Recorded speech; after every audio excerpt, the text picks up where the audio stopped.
جمال الوجود بذكر الإله وتصفو الحياة بنور هدى. جمال الوجود بذكر الإله. السلام علیکم ورحمۃ اللہ وبرکاتہ. نحمدہ ونصلی علی رسولہ الکریم، اما بعد. میں ہوں یامین ملک اور آپ دیکھ رہے ہیں میرا یوٹیوب چینل فہم و عمل. چینل کو سبسکرائب، لائک اور شیئر بھی کریں اور بیل آئیکن کا بٹن بھی دبا دیں.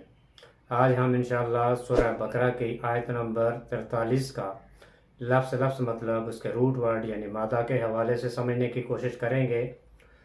ایک بات کی وضاحت کہ میں الفاظ کی روٹ ورڈ یعنی مادہ کے حوالے سے وضاحت پیش کرتا ہوں، میں تفسیر پیش نہیں کرتا. یہ الفاظ کی وضاحت ہوتی ہے روٹ ورڈ کے ساتھ، اور پھر جو آیت ہم پڑھ رہے ہوتے ہیں اس کا مختصر احاطہ سیاق و سباق کی روشنی میں کرتا ہوں. لہذا میں یہ تفسیر نہیں کرتا بلکہ لفظ مطلب وضاحت کے ساتھ روٹ ورڈ کے ساتھ آپ کے سامنے پیش کرتا ہوں. وزبروا اور حکیمو، کاف واو میم، قوما یا کاما قائم کرنا. الصلاۃ، صاد لام یا صاد لام واو، یہ اس کے دو روٹ ورڈ ہیں. صلاح کا مطلب ہے نماز. وزبروا اور آتو، حمزہ تا یا، یہ اس کا روٹ ورڈ ہے آنا یا دینا. الزکا، زا کاف واو، زکا زکات. وزبروا اور ارقاؤ، را کاف عین، یہ اس کا روٹ ورڈ ہے رکوع. مع ساتھ، الراکعین، را کاف عین، یہ اس کا روٹ ورڈ ہے رکوع. وَأَقِیمُوا، اور قائم کرو، الصلاۃ، نماز. وَآتُوا، اور دو، الزکوٰۃ، زکوٰۃ. وَارْکَعُوا، اور رکوع کرو، مع الراکعین، رکوع کرنے والوں کے ساتھ. روٹ ورڈ کے ساتھ الفاظ کی وضاحت. اقیمو، کاف واو میم، یہ اس کا روٹ ورڈ ہے قوما یا کاما. کاما کا مطلب ہوتا ہے کھڑا ہونا. اسی روٹ ورڈ کے ساتھ قیام بھی ہے. قیام کا مطلب ہے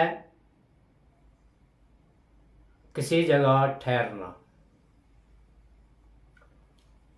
اسی طرح سے مقام ہے. مقام کا مطلب ہے کھڑے ہونے کی جگہ. قوما، نماز میں رکوع کے بعد تھوڑی دیر کے لیے کھڑا ہونا، یہ قوما کہلاتا ہے. قیامہ اسی روٹ ورڈ کے ساتھ ہے قیامت، قیامت قائم ہونا، آخرت. القیوم، اللہ تعالیٰ کی ایک صفت ہے، ہمیشہ سے قائم رہنے والا اور سب کو قائم رکھنے والا. الصلاۃ، صاد لام یا صاد لام واو، یہ اس کے دو روٹ ورڈ ہیں. صلاح کا جو بنیادی معنی ہے آگ میں جلانا، اور نماز بھی گناہوں کو جلاتی ہے. پھر لفظ صلاح کے 4 مطلب قرآن میں بیان ہوئے ہیں. ایک ہے نماز، دوسرا ہے رحمت، تیسرا ہے دعا، اور چوتھا ہے درود، اور درود کا مطلب بھی دعائی ہے. تو اگر لفظ صلاح کی نسبت عبادت کی طرف ہو تو پھر صلاح کا مطلب ہوگا نماز. جیسے یہاں پہ یہ جو الصلاح ہے یہ نماز کے معنی میں ہے. اسی طرح سے اگر لفظ صلاح کی نسبت اللہ کی طرف ہو تو پھر اس لفظ کا مطلب ہوگا اللہ کی طرف سے رحمتیں بھیجنا. اور اگر اس لفظ صلاح کی نسبت فرشتوں کی طرف ہو تو پھر اس لفظ کا مطلب ہوگا فرشتوں کی طرف سے دعائے رحمت کرنا. اور اگر لفظ صلاح کی نسبت نبی کریم محمد مصطفیٰ صلی اللہ علیہ وآلہ وسلم کی طرف ہو تو پھر اس لفظ کا مطلب ہوگا درود شریف جسے ہم کہتے ہیں. اور درود بھی دعائی ہے. اور اللہ تعالیٰ نے قرآن میں مومنوں سے فرمایا ہے کہ تم بھی اپنے نبی پر درود و سلام بھیجو، یعنی نبی کریم محمد مصطفیٰ صلی اللہ علیہ وآلہ وسلم کے لیے دعائے رحمت کرو. اور درود شریف میں بھی ہم یہی پڑھتے ہیں اللہم صلی علی محمد وعلی آل محمد کما صلیت علی ابراہیم وعلی آل ابراہیم انک حمید مجید. اللہم بارک علی محمد وعلی آل محمد کما بارکت علی ابراہیم وعلی آل ابراہیم انک حمید مجید. تو اس درود میں بھی ہم اللہ تعالیٰ سے رحمت کی دعا کرتے ہیں اور برکت کی دعا کرتے ہیں.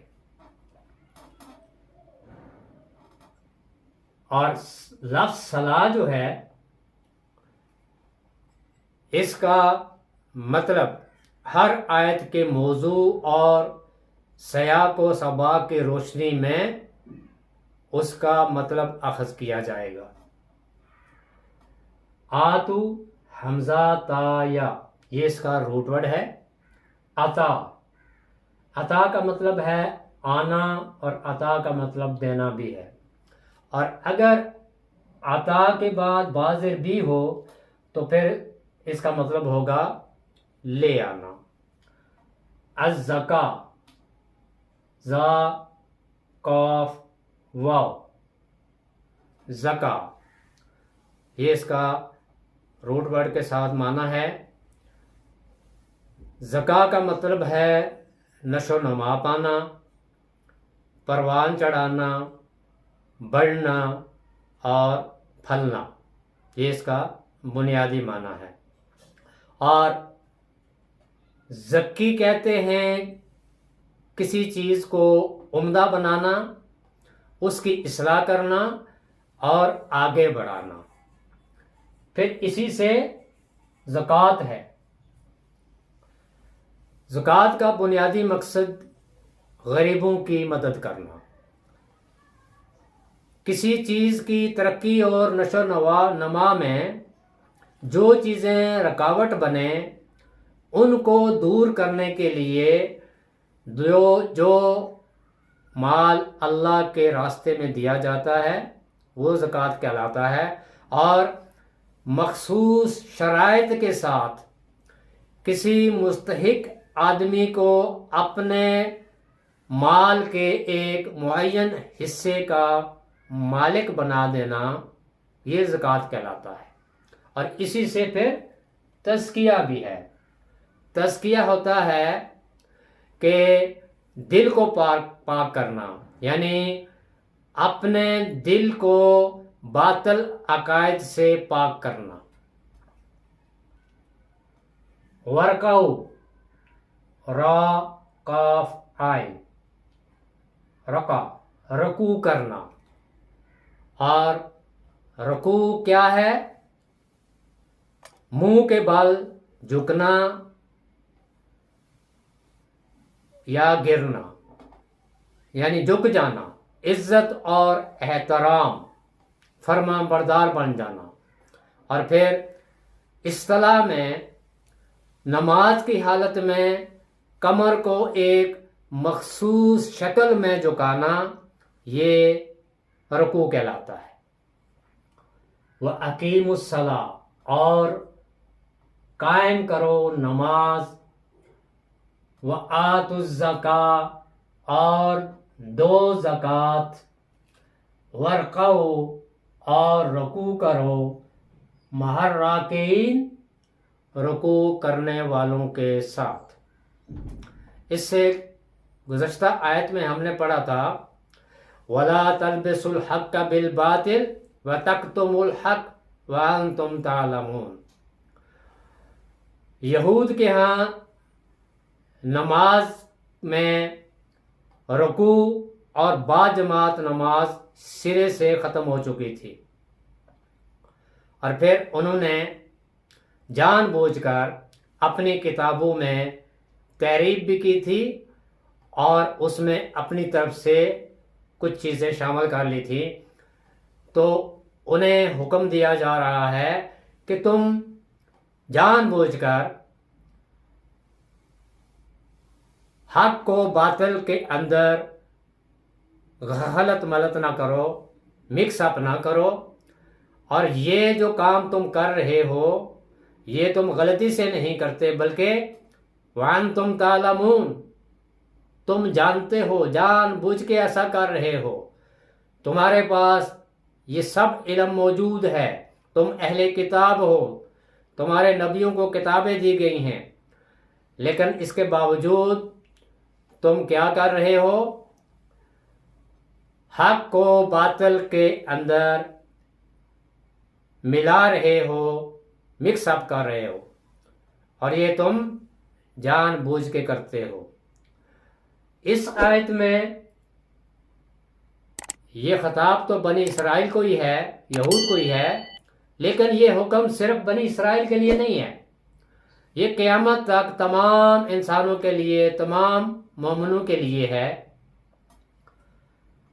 وَأَقِیمُوا الصَّلَاۃَ اور نماز قائم کرو۔ یہاں نماز پڑھنے کا نہیں کہا گیا، یہ نہیں کہا کہ صلو نماز پڑھو، بلکہ یہاں ہے لفظ اقیمو، قائم کرو، نماز کو قائم کرو۔ اور نماز قائم کرنے کا مطلب یہ ہے کہ مرد حضرات فرض نماز کو مسجد میں جماعت کے ساتھ ادا کریں، اور پھر نماز قائم کرنے میں یہ بھی ہے کہ طہارت سے لے کر نماز ادا کرنا، اور نماز ادا کرنے کے بعد ذکر و اذکار اور دعا کرنا، یہ سب کچھ نبی کریم محمد مصطفیٰ صلی اللہ علیہ وآلہ وسلم کے طریقے کے مطابق ہو۔ یعنی نبی کریم صلی اللہ علیہ وآلہ وسلم کی حدیث ہے کہ صلو کما رأیتمونی اصلی، نماز اس طرح پڑھو جس طرح مجھے پڑھتے ہوئے دیکھتے ہو۔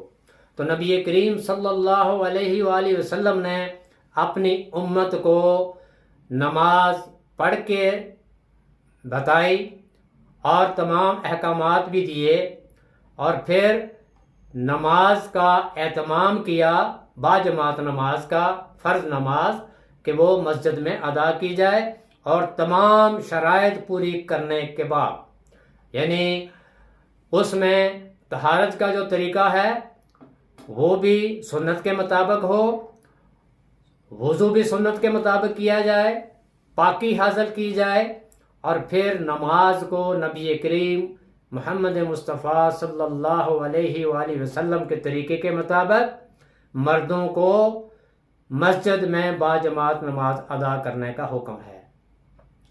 تو یہ جو ہے وہ اقیم الصلاۃ کہ نماز قائم کرو، یعنی نماز قائم کرنے سے مراد کہ فرض نماز کو باجماعت مسجد میں اور تمام شرائط کے ساتھ اور نبی کریم صلی اللہ علیہ وآلہ وسلم کی سنت کے مطابق ادا کیا جائے، یہ ہے وَأَقِیمُوا الصَّلَاۃَ، نماز کو قائم کرو۔ یہاں جو صلاح لفظ آیا ہے یہ نماز کے معنی میں ہے، وآتوا الزکاۃ اور زکوٰۃ ادا کرو. اور زکوٰۃ کیا ہے؟ ایک تو زکوٰۃ وہ ہے جو فرض ہے، جو سال میں مخصوص مال پر ادا کرنی ہوتی ہے، اور اس کے علاوہ نفل بھی ہے کہ اگر کوئی فرض کے علاوہ نفل زکوٰۃ بھی ادا کرنا چاہے تو اس کا اجر و ثواب بھی زیادہ ہے. لیکن یہ جو دو چیزیں ہیں، وہ اقیموا الصلاۃ و آتوا الزکاۃ، تو اصل میں اقیموا الصلاۃ کا تعلق حقوق اللہ سے ہے. وہ حقوق جو بندوں پر اللہ کے ہیں، اور بندوں پر اللہ کا سب سے بڑا حق یہ ہے کہ اس کو الہ مانتے ہوئے، اپنا رب مانتے ہوئے اس کے آگے جھکا جائے، اس کی عبادت کی جائے. یہ ہے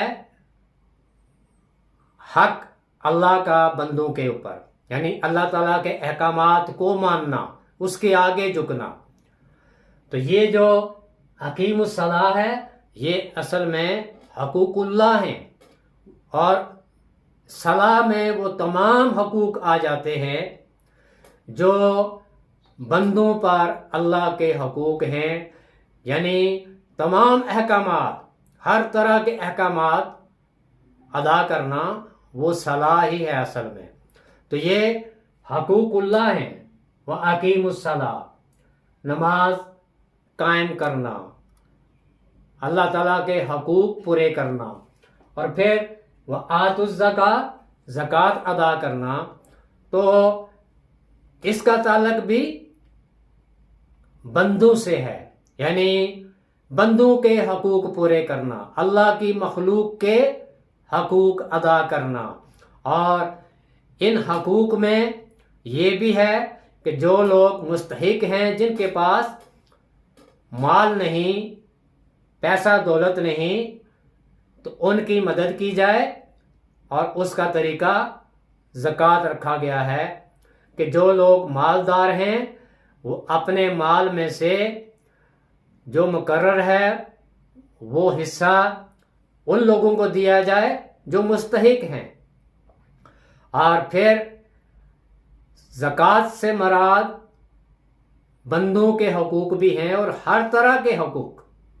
یعنی یہ اصل میں اقیم الصلاۃ یہ حقوق اللہ ہیں، اور آتوا الزکاۃ یہ اللہ کی مخلوق کے حق ہیں، یعنی بندوں کے حق. یعنی اللہ کا حق بھی ادا کرنا اور بندوں کے حقوق بھی پورے کرنا. اور اللہ کا حق یہ ہے کہ اللہ تعالیٰ کے احکامات کی پیروی کرنا، جس طرح سے اللہ تعالیٰ نے حکم دیا ہے، اور جو طریقہ نبی کریم محمد مصطفیٰ صلی اللہ علیہ وآلہ وسلم نے بتایا ہے، اس طریقے پر عمل کرنا، یہ حقوق اللہ ہے. اور پھر